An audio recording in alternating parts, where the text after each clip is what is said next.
This is Jerry McSparron, and I'm with JMAC Engine Shop. And this is a Triumph 1500 that was rebuilt by Chris, the owner of the engine. And he had a problem with it, and it ran for a little while, and then it locked up on him, and he did nothing more to it. He didn't run it for very long. He just figured he did something wrong and decided he better have somebody look at it. And so he sent it to me, and he did in fact have he had a couple of the rod caps switched. He had the number 3 on the number 4 rod and the number 4 on the number 3 rod, and those rods are matched on purpose so that that the circle of the big end of the rod is aligned. The cap is aligned with the rod itself, and he knew that. It was just that they're not marked very well, and he got them switched. So anyway, I corrected that, put new bearings in it, and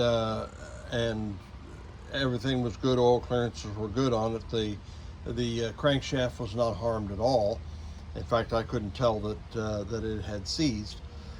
And so I just did some other checks on it. I improved the gap on his thrust washers so that they're a little bit more snug, so they won't be falling out on him. And I also retorqued the head a little bit and adjusted his valves again. And so now it's running pretty good. And I wanted to make him a video, so this is for you, Chris. And so we'll run it here in a second, and then we'll be able to get it sent back to you. And I've run it now for 45 minutes at least, off and on. And I did a compression check. It's 125 psi across the board, with the exception of number 3. It did have 130.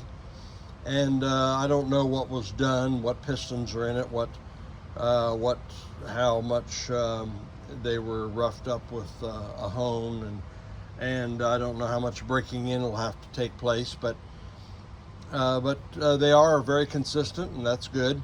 And I mean, this is a low compression head, probably had 7.5 to 1 compression, so 125 is pretty understandable. And nothing much more to say about that.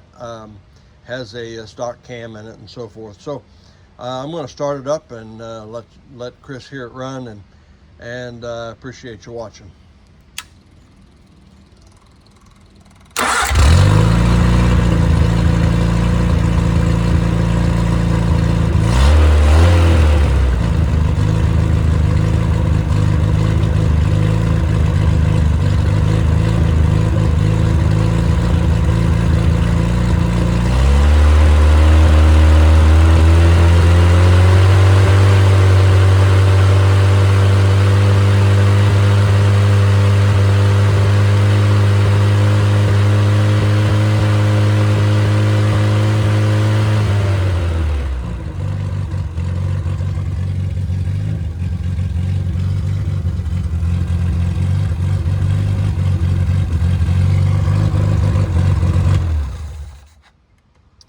Okay, so there you have it. And I probably don't have my carburation real well. It didn't. I have it set for a high performance motor with a little bit more compression, a little bit more giddy up, and so I don't. It isn't running as well as it could.